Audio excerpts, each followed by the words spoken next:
Hi, everyone, and welcome to our second LinkedIn Live here, coming to you from the EnergyCAP LinkedIn page. Thank you, everyone, for joining. I'm super excited about today's topic, which is Decarbonizing Operations 101, specifically 5 steps to decarbonizing your organization. If you tuned in to our LinkedIn Live last week, you learned about the foundation for carbon accounting and how to establish that data foundation. This is really kind of part 2 of that, being once you've established your baseline of how much carbon emissions you're emitting into the atmosphere in your organization. Now let's talk about how do we reduce that impact? How do we reduce our carbon emissions? And today, I'm so happy to have Joseph Aamidor, who is a smart buildings expert, practitioner, industry consultant, to join me on this webinar and talk about some of these topics. Thank you, Joe, for being here. Yeah, Amber, thanks for having me. I know we've kind of stayed in touch over the years and talk a lot just offline, so it's good to find a way to do something more publicly together. Yeah, I saw, Joe released a really great article on this topic, specifically around capital planning, which is one of the items we're going to dig into. And I was like, you've got to be on this webinar with me. It's going to be great. So thank you so much, Joe, for being here. And my name is Amber Artrip. I'm the Vice President of Marketing here at EnergyCAP. And let's get right into it and hit the agenda for the day. Also, the interesting thing about LinkedIn Live is we have no idea who's on the LinkedIn Live. We can't see. So if you don't mind, if you're tuned in, joining us in the comments section and letting us know where you're tuning in from, what city and country or city and state that you're tuning in from. Awesome. Starting to see some activity just to let us know that we're not talking to a blank screen here. That would be great. Also, this webinar is being recorded. We will publish it on energycap.com for you guys to go back and reference. It'll also live on LinkedIn, our EnergyCAP LinkedIn page, for you to go back and view it anytime or share. And then we will also have some options at the end of the presentation for you to subscribe so that we can email you the deck from this presentation. Awesome. Thank you guys for tuning in. Plano, Texas, Central New York, Denver, Colorado. We love to see it. That's amazing. So let's get into the agenda for the day. What is decarbonization? Why is it important? We're going to hit on that kind of foundationally and talk about where we're headed, why it's important to establish a data foundation, and then we'll get into the decarbonization levers you have to pull and those 5 steps to optimizing your operations.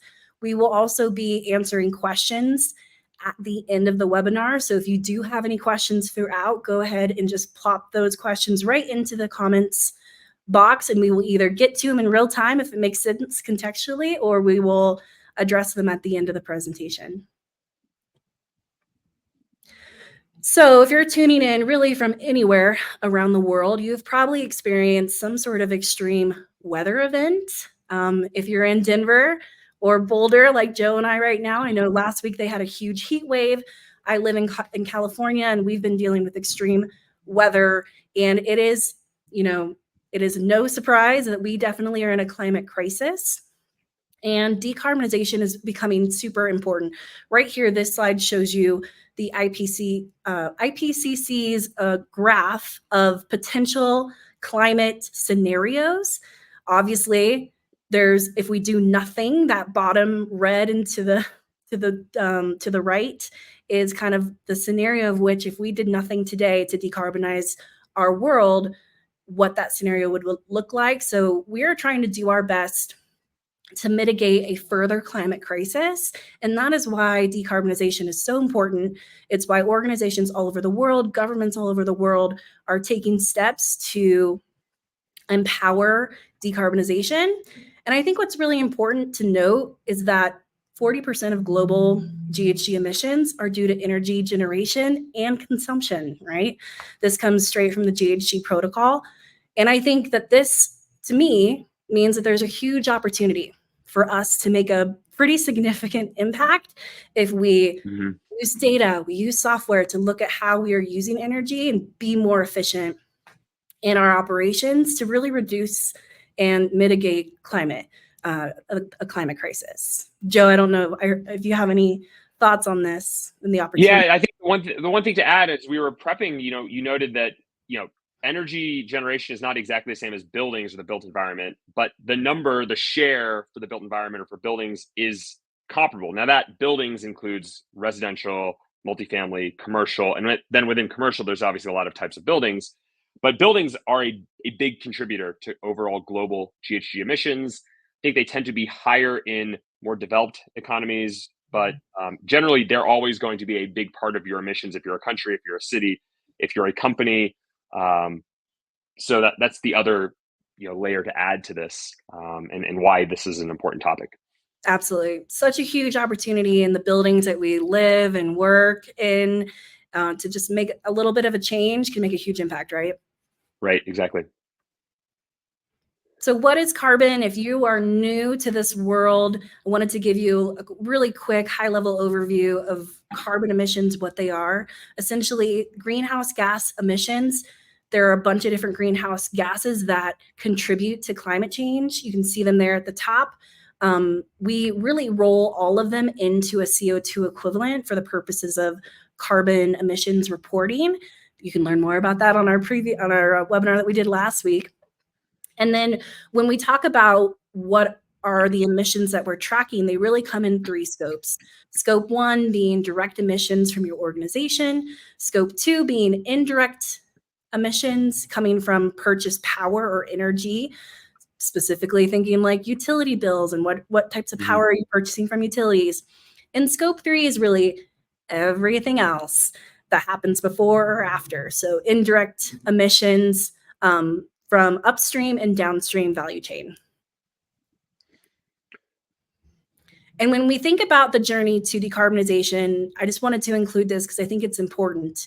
We're going to talk a little bit about establishing a baseline and the importance of that. And what that means is you're looking at the previous year's emissions, which is that first column there, and you're establishing that baseline. But I think what's important to note, if you're trying to hit net zero, you really need to consider business growth and the emissions that are going to come with that business growth. Hopefully your business is growing, right? So you can see here in the second column, we're making assumptions for how much do we expect the business to grow, what would that baseline be for our emissions, and then we create a plan for how are we going to reduce or decarbonize, reduce emissions across all of these different levers that we're going to dig into today, energy efficiency projects, electrification, etc. But you really need to consider that growth. So I wanted to include this slide because I think it does a good job of explaining those considerations. So let's get into it. What are the 5 steps to optimizing your operations and decarbonizing your operations? Here they are. Here you can see them measuring and monitoring, reducing demand, transitioning to clean power, capital project planning, and scope 3 and offsets.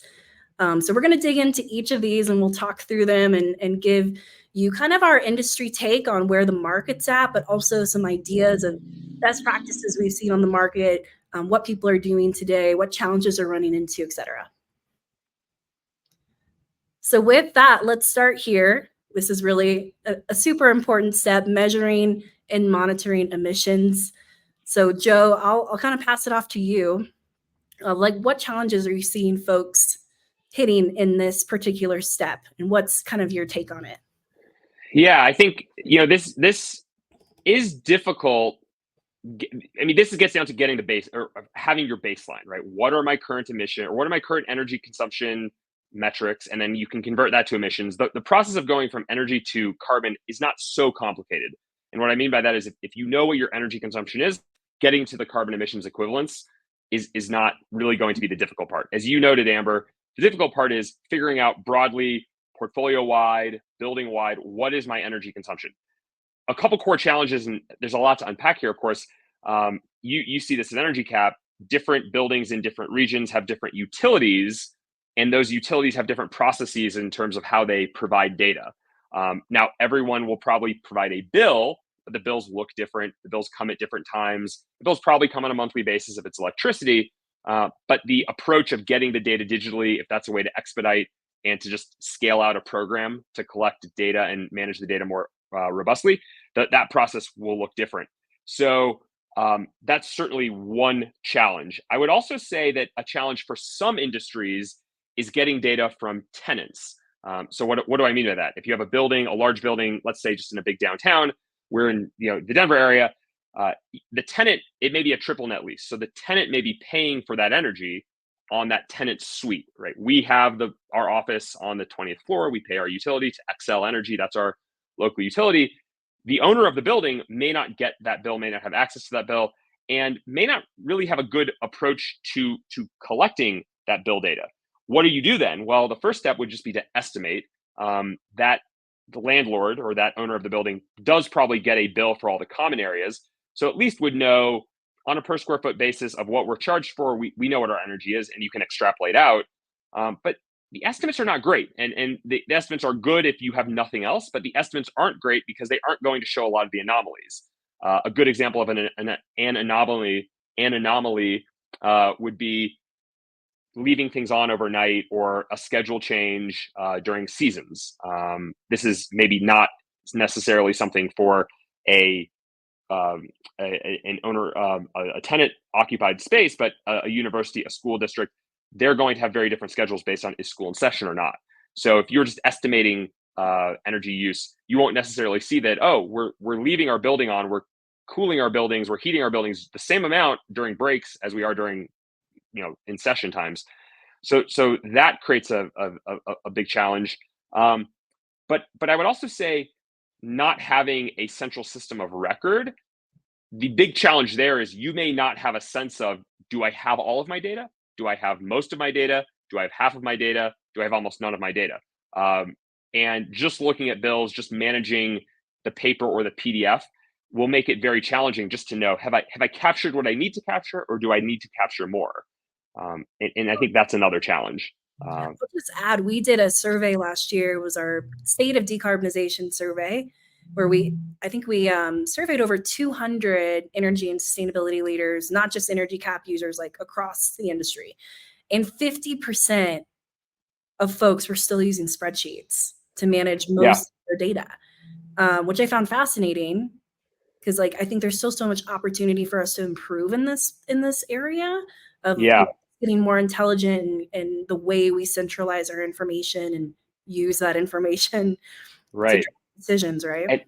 And I think adding to that, that's not so surprising based on other studies I've seen in terms of the use of spreadsheets and how prevalent are spreadsheets. When you talk to vendors in this market, even just informally, a lot of them will note spreadsheets are our primary competitor. I know we're going to talk soon about the market and dynamics in the market, but the other point to keep in mind is energy data.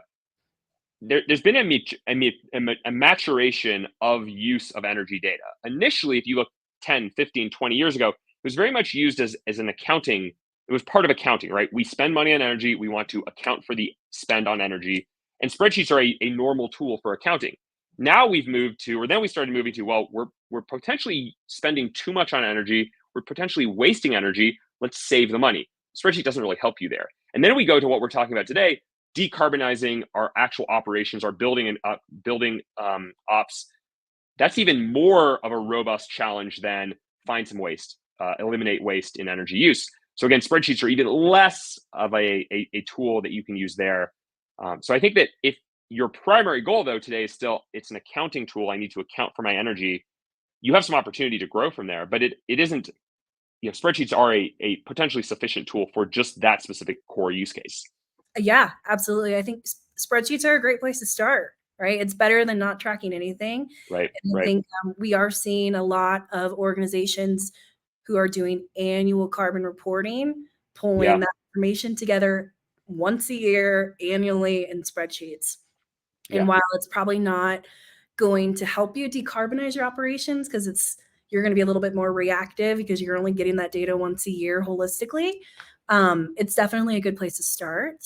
But I guess, Joe, what would be, if we talked about that maturation curve, what does that look like? I mean, if the starting place is you're not doing anything at all, and then you've got maybe spreadsheets, what are the next levels?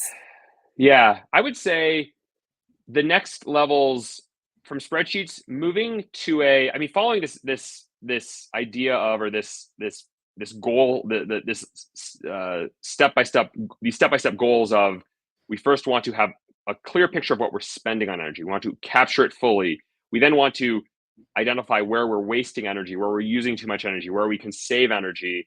I think a solution, a software solution, provides some of that intelligence that you would not get out of a spreadsheet. Then from there are additional capabilities, features, functionality within a software solution that would allow you to dig in more on a specific system, a subsystem that is a large consumer of energy, or model out different scenarios, or and modeling out scenarios could be more efficient equipment, could be adding more solar. I know these are things we're going to talk to soon. Totally. But I think that the primary move is to a software solution. The other point we had discussed that I'm sure you're kind of dying to talk about too is just the use of real-time data. And that's the other one where, in addition to better functionality on the software side, using my core set of data and having better functionality, there's what more detailed data can we pull into our solution to get better outcomes. Absolutely.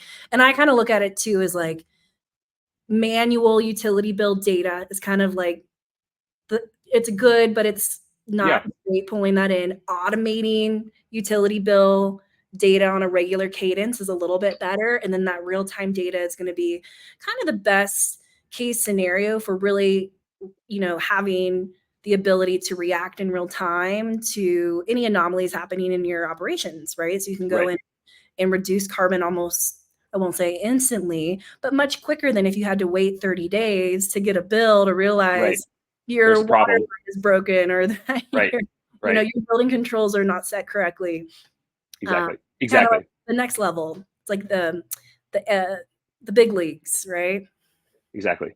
Yeah. The picture of your operations and how your buildings are operating becomes much clearer when you have, I would say, there's real-time data. There's also just interval data, which doesn't absolutely have to come in real time. And to peel that back a little bit more, one challenge in our industry, of course, is every utility is a little different. So, what I'm telling you is generally true, but every utility, depending on where you're at, there's going to be some nuance.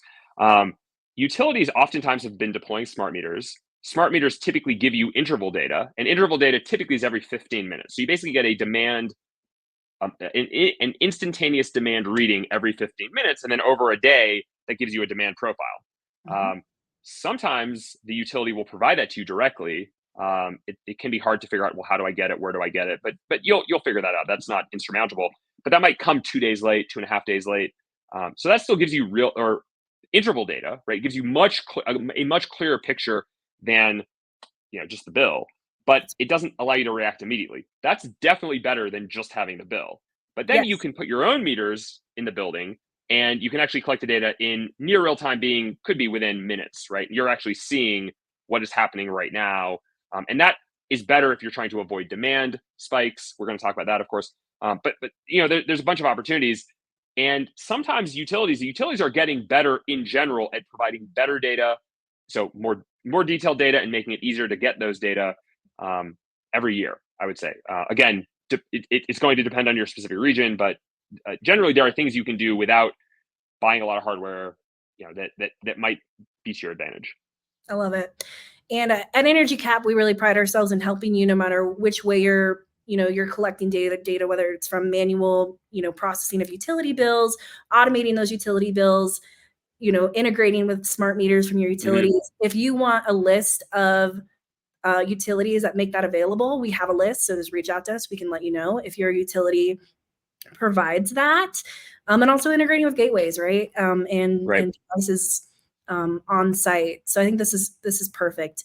I want to just quickly, if you attended the Data Foundation for Carbon Accounting webinar last week, we talked through a lot of these steps and considerations for establishing that carbon data foundation. I highly recommend going and watching that webinar if you're kind of in the beginning of this journey. But here are just some considerations. And I also wanted to dabble on what Joe was talking about with, when we're installing an energy management system, what do those savings look like? In general, a report from Lawrence Berkeley National Lab came out a few years ago, but frankly, it's like the best report we have on the market for holistic energy management software, kind of what is the return on investment. And it's about 3% annual energy savings that you will see on average across industries, across all the different software platforms available. Last year, we polled our customers to see what is their average ROI in energy savings. And the average savings with EnergyCAP is 7.5% annual energy savings, which is great. So just to say, like, it can be a win-win. Like, you're decarbonizing your operations, but you're also saving a ton of money in the meantime. So it's great for everyone. Accountants love it. Sustainability leaders love it. Energy managers love it. It's a good thing to do. So let's get on to the next one, which is reducing demand. This is making sure that you're delivering an optimal building experience while minimizing demand as much as possible. So being as efficient as possible in those buildings. So Joe, why is this so important?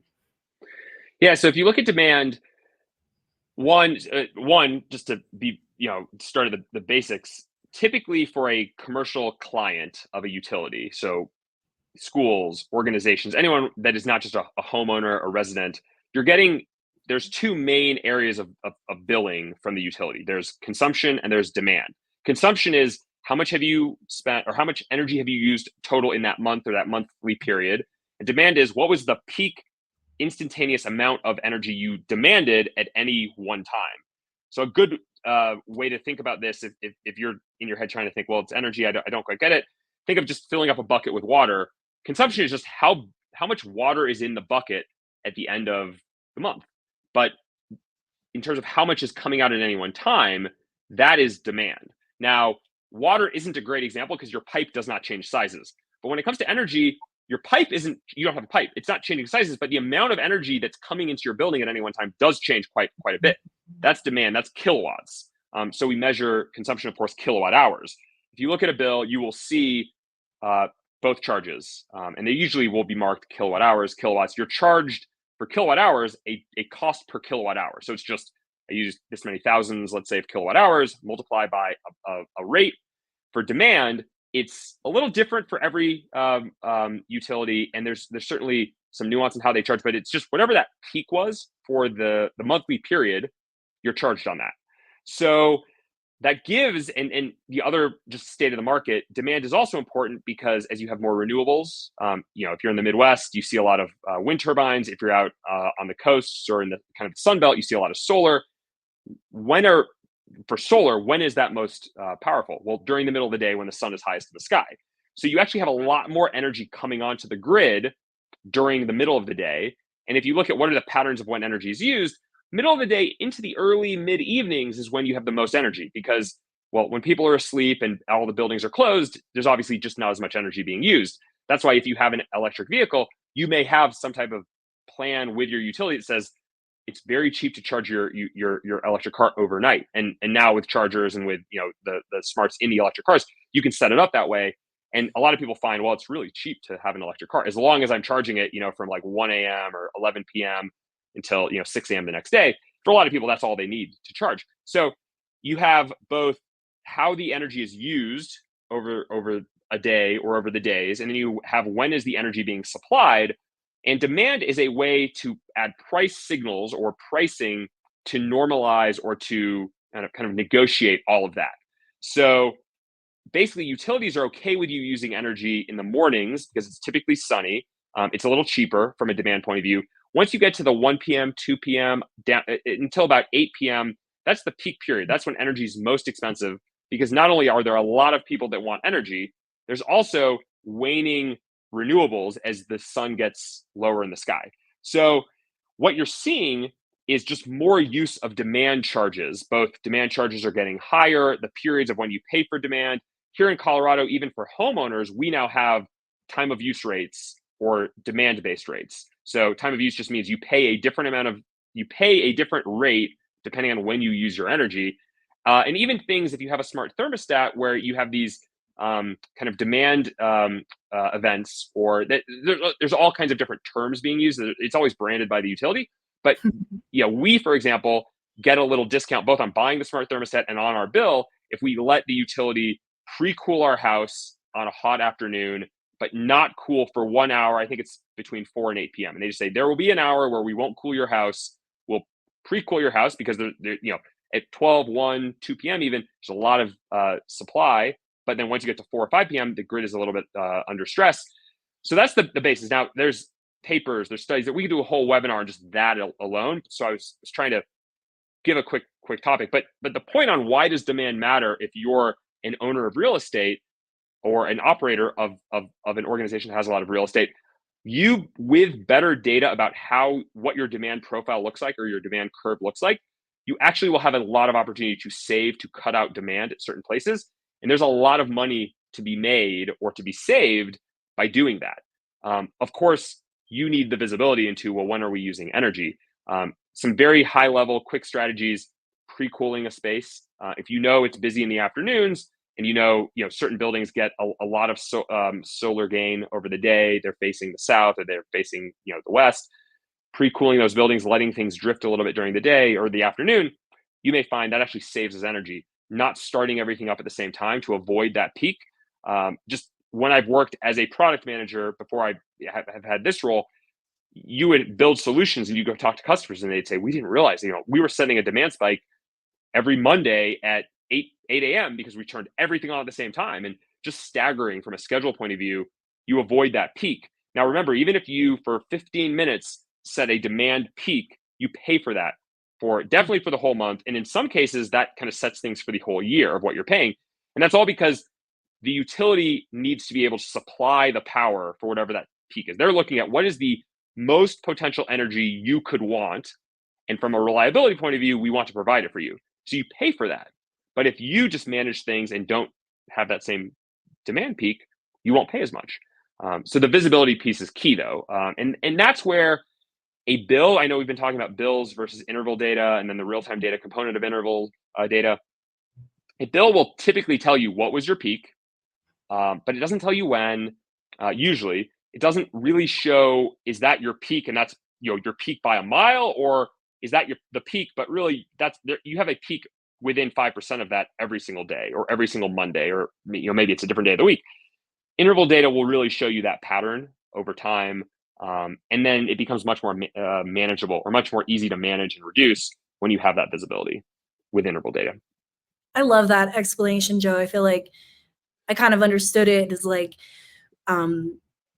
depending on the time of day that you're using energy, the more expensive it is can mean the more emissions it's causing in the atmosphere because of the demand increase. And the backup power generators and like you're not using resources. It's really cool to think about. Yeah. Well, and we didn't, there's a whole nother topic. We won't get into this very much, but you raise a good point, Amber. The emissions impact, there are now tools, there are emerging tools where they'll tell you on a real-time basis what is the emissions impact of the use of each unit of energy. And that varies around the country, right? Because in places where there's a lot of sun, middle of the day, low carbon intensity, Pacific Northwest, there's a lot of hydroelectricity. So they, generally speaking, have low rates because the water's always flowing. It's consistent. It doesn't stop in the middle of the day. It doesn't stop at the end of the day. So they have cheap, but they also have low carbon emissions. And then other places where there's a lot of coal, there's high carbon emissions, but it actually does change during the day, right? There's natural gas peaker plants are a good example where there are some power plants that only run 10, 15, 20 days out of the year, just because the hottest days of the year, the utility knows we will need this power. But the only real way to do that today in a kind of scalable way is using natural gas or using a fossil fuel. So on those days, your power is probably less clean or more carbon intensive. Now there are tools to do this, but I would say that's almost like the next step from understanding demand, understanding opportunities to reduce, then understanding the carbon impact and understanding options to reduce. You will get a carbon reduction just by reducing energy, but you could even go beyond that if you can change the timing. Next level. I love it. I can't wait for it. Awesome. So let's move on to the next one, which is the clean power transition transition. So this is when you've established your carbon emissions data baseline, you've done what you can to reduce demand and consumption. What are your clean power options? We talked a little bit about this, but here are 4 that I wanted to highlight that are quite common. So these are power purchase agreements, or PPAs, where you're buying electricity generated from renewable sources from the utility. Green business energy tariffs, which are similar energy contracts that you're buying from the utility. Renewable energy credits, which are funding projects to reduce carbon. And then on-site generation. This is probably what we think of most with clean power options. If this is like installing solar on site, et cetera, or other renewable energy sources. So I guess this is a really hot topic, Joe, right now. And, there's lots of different options, but what is your perspective on this? And what should the audience know about when they're considering clean power options? Yeah. So I would say this is a good summary of the options. Really, I think that there's even sub options within these options. You Okay. also probably find, especially if you're an organization, you will find the utility may be offering you a certain rate plan that is more heavily oriented towards clean power. So there's different options or ways that you can access clean power. The other one to add, there are some markets that are deregulated from an energy point of view. There's some that are regulated. Deregulated means you have the ability to pick your supplier of power, who's actually generating the kilowatts, if you will. And there are definitely providers out there who focus on or have plans that are very heavily focused on renewables. So there's a lot of options. It's hard to recommend one option over the other just because they're really going to vary. What we've talked about earlier, a couple quick thoughts. Efficiency may be a good place to start, right? Reduce the energy you're using, then you get higher impact for the clean power options. I would also say that it's important to have data to make some of these decisions.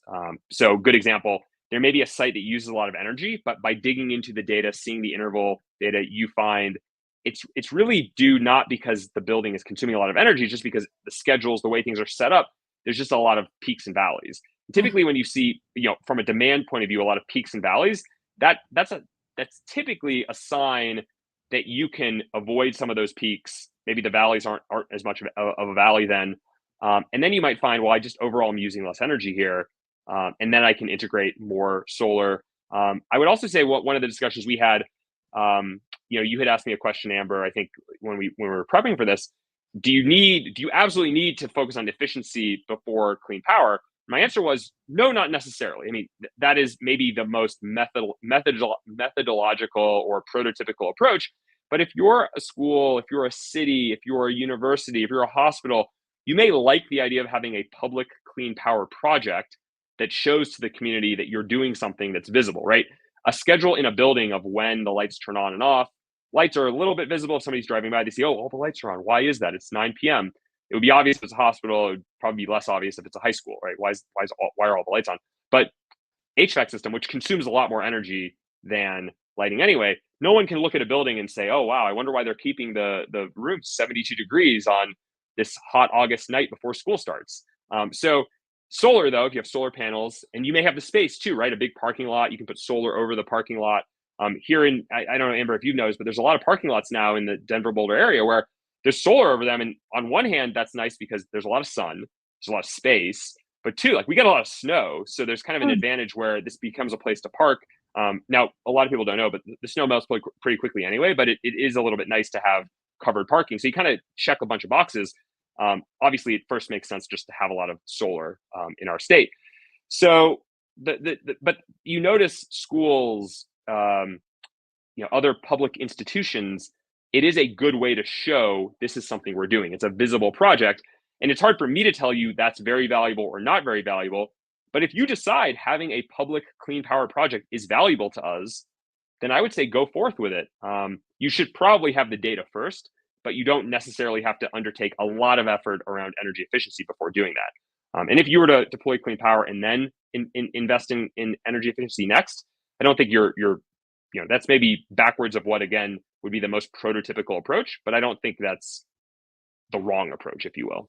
Yeah, we talked a lot about like what's the cadence of these steps? Like, does it have to be sequential? And Yeah, we kind of decided like best case scenario, it would right. be, but it's so common that organizations jump in at different steps, that Yeah, whatever makes sense for their organization and for their business, right? So I think that was a really good example, Joe. And I was laughing to myself because since I've been in the smart building space, I can't tell you how many times I drive by buildings and see the lights on and think, I'm going to call that energy manager tomorrow I know. and ask them what's I up know. because they need some controls. They need some Yeah, energy efficiency projects going on. But yeah. yeah, it's Yeah, when great. you work in this industry, there's a lot of little things you start noticing. I'm sure anyone in any industry would notice things. I mean, there's probably things I see every day that I don't notice because I don't have the industry context. But yeah, I love it. yeah. Awesome. So let's move on to a really big one. The reason why I really reached out to Joe in the first place is capital planning projects, which is, definitely an industry trend that's on the rise. And Joe, I know you got a lot of experience in this space. So why don't you kind of give us a background overview on what this is and why it's important? Yeah, absolutely. And I'll say, I think where we first initially engaged on this webinar topic, I have a newsletter every month that's very much just a wrap up of kind of decarbonization and digitization in buildings and just what's happening. And I'm sure we can share the link. But I posted on LinkedIn a few weeks later one article that I wrote from the newsletter. And it was focused on a topic I called enterprise decarbonization analytics, which I think is kind of a new frontier in terms of everything we're talking about, a kind of a software platform or a group of software capabilities that are more focused on the long term. How do I get to my net zero target, which is, let's say, 20, 25 years off, or a massive decarbonization target that's 20, 25 years off? So, there's that. Let's park that for a second. In terms of what do we mean by capital projects? So many of you on the webinar probably have a capital plan for a large organization. And typically that is just the physical things that need to be replaced in the building with some idea of the timing of when they need to be replaced. It could be fixed and then replaced. But for example, I have 3 chillers in my chiller plant for my main campus, and I know that one is 18 years old, one is 20 years old, one is 21 years old. So in the next couple years, 5, 6, 10 years, I will need to replace them, and that goes into the capital plan as a expected expense. And chillers are expensive in that time period. But you think about an organization that has many buildings, dozens, hundreds, maybe thousands, and really a building has much more than a chiller as the capital expenses. So you kind of open up the aperture, realize there's just a lot, and we want that all to roll up into how much do we have to spend on capital over time, and it'll be likely pretty lumpy, right? Some years you just won't have a lot of expenses, some years will have a lot of expenses, but having the foresight allows across the organization for you to be prepared for that, or to come up with some financing solution to do that. So that's the capital plan. What I started thinking through was, well, if you're trying to get to net zero, efficiency is obviously a first good place to start. Clean power is a good place to start. But I don't think for many organizations that would get you to net zero, or that would get you as far as you'd like. There are things you have to do next. Well, what are those things? One would be not just buying the new chillers that are replacements for what you have, but also looking at, well, do I want to find an option, a heat pump chiller, for example, that actually is lower in carbon emissions, or could potentially be lower in carbon emissions? So there's that net zero lens that goes into capital planning. Generally speaking, I think as it relates to this webinar, once you've done the first 3 steps, you are in a position to start thinking through, well, where should I be making those changes? And that could be based on places where there's a high energy or high carbon intensity. So a lot of coal being used to power the buildings in a certain geography, that's typically high carbon energy.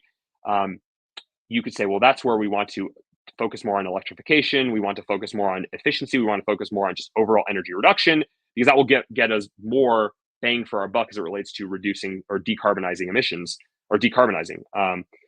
So that's the big piece. And I think that is a complex question. In all honesty, even the market of solutions that purport to do this, I think, are very early stage. I think that the data requirements for this are greater than just what we've talked about in those first 3 steps. But I think it's worth thinking about this, because what you don't want is to be 3 years into a 10-year carbon reduction plan and realizing we're actually making no progress. It Yeah. would be better to at least have a plan to try to avoid the lack of progress for the first third of that cycle.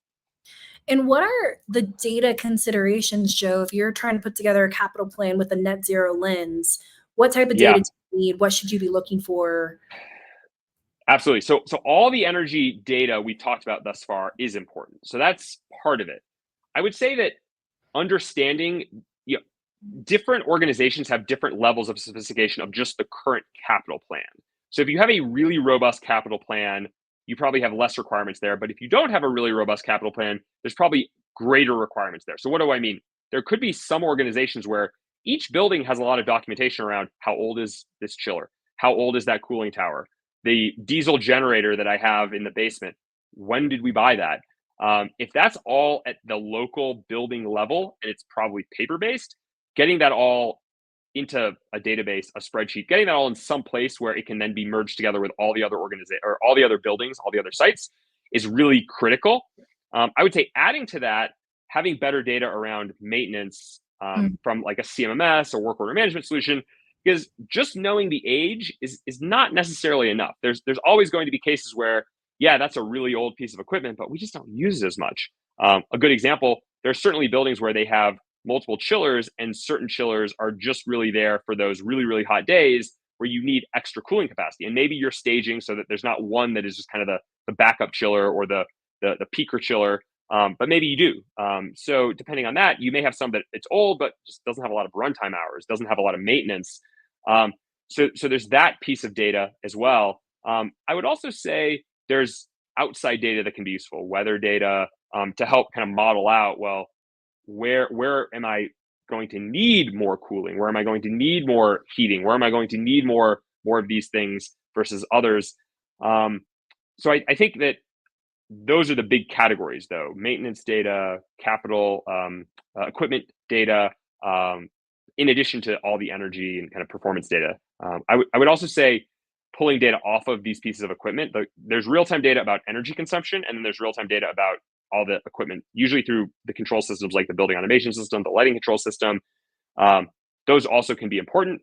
You could also even add occupancy data. If you found certain buildings are occupied, a couple quick examples. If buildings are commonly occupied Tuesday, Wednesday, Thursday, but not every day of the week, well, maybe that's a newer trend moving forward. You can project that out and say, well, equipment that we thought would need to be replaced in 3 years, we think we can go 5 years because the building is just not being used as commonly.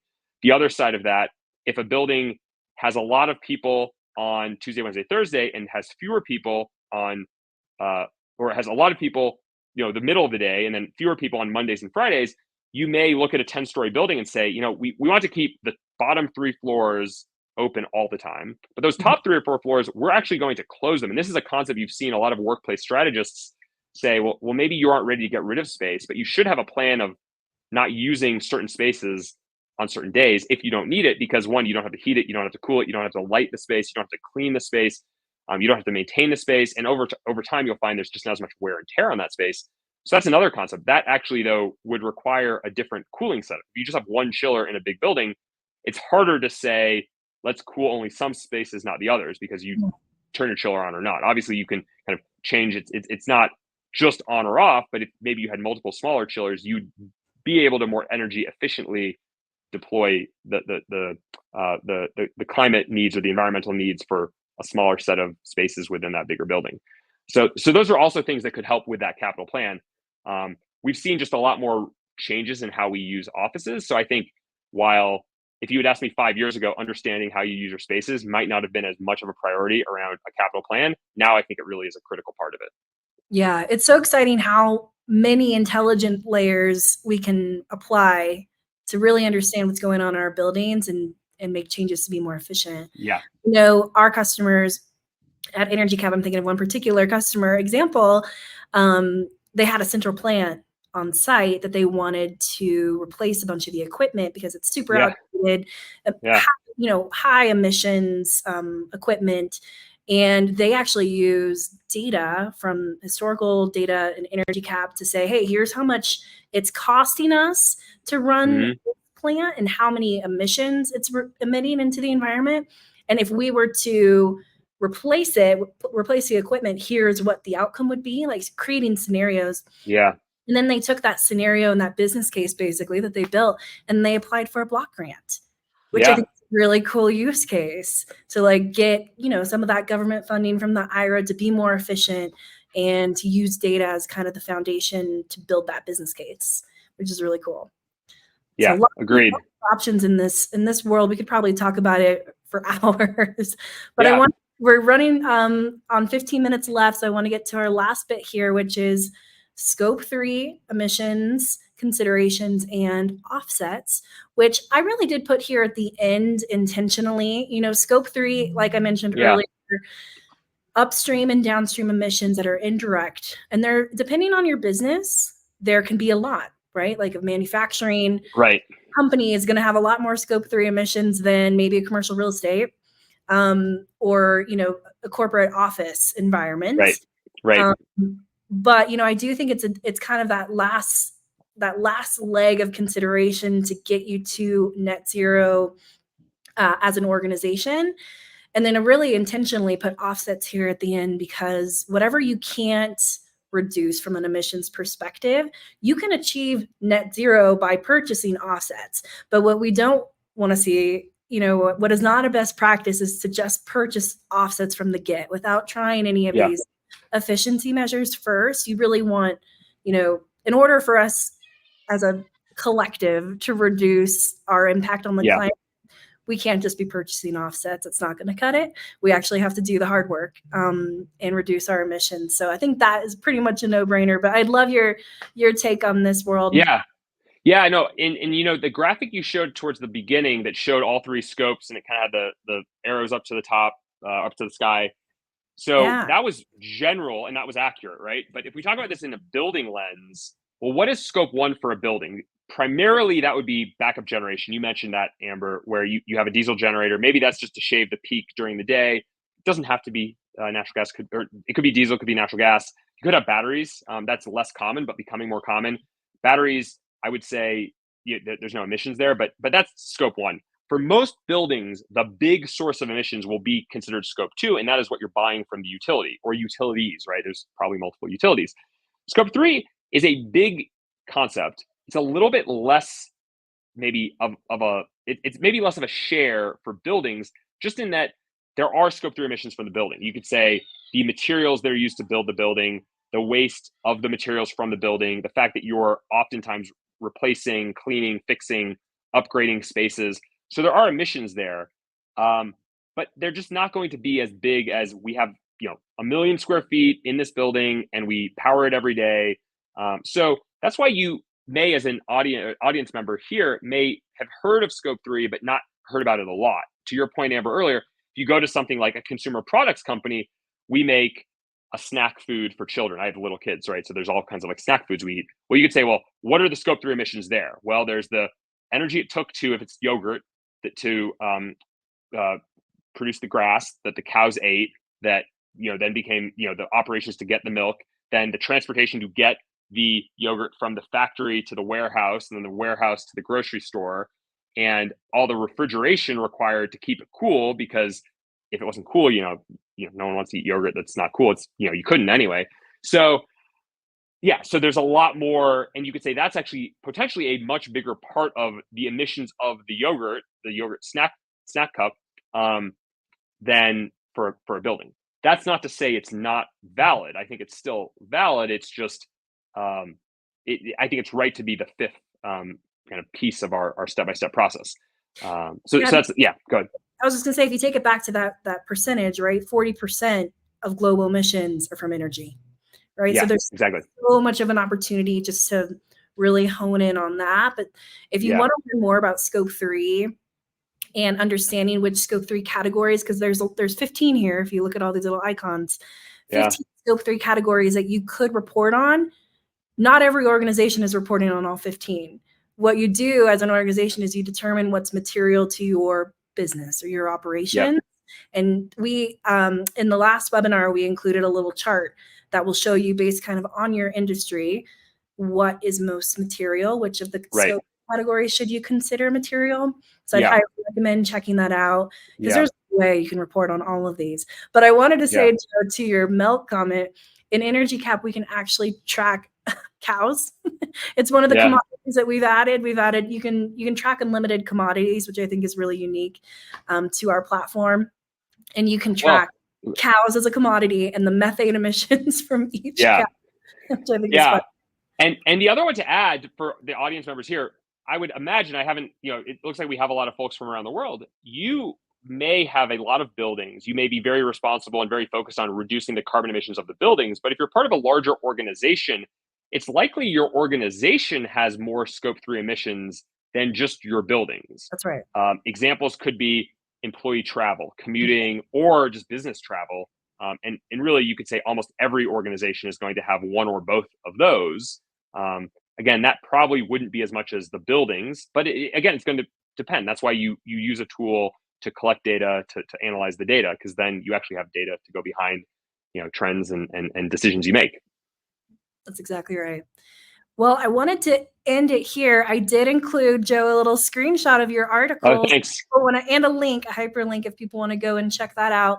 Go follow Joe on LinkedIn. He's always releasing great content for the industry. You got to stay up to date on all things smart buildings, intelligent buildings. Go follow Joe.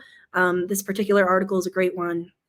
And then if you want to continue to receive information like this webinar from EnergyCAP, go ahead and scan this QR code with your phone here, because unfortunately on LinkedIn Lives, we don't get access to your email information if you don't opt in. And so we cannot, send you this recording or send you this PowerPoint deck. So if you would like to receive the PowerPoint deck, you'd like to receive the recording, and you'd like to stay up to date on these types of virtual events that we do to keep folks informed about industry happenings and trends, please subscribe using this QR code. We'd love to add you to our list. And then I also wanted to include a free demo, a self-guided demo, so you don't have to talk to a salesperson, don't worry. You can go ahead and scan this QR code and check out EnergyCAP Smart Analytics, which is our tool for really taking it to the next level of decarbonization, using real-time energy information to identify anomalies in your operations, pinpoint areas for decarbonization opportunities, and establish alerts and alarms on a regular cadence so that you can be more proactive in your energy management than reactive. So check out EnergyCAP Smart Analytics. You can do a self-guided demo by scanning that QR code. And with that, we'll leave a couple minutes for questions. I haven't seen any come through, but we'll give you guys a couple minutes. And while we're waiting for any questions to come in, Joe, do you have any final thoughts on this topic for the audience, or any final words of wisdom?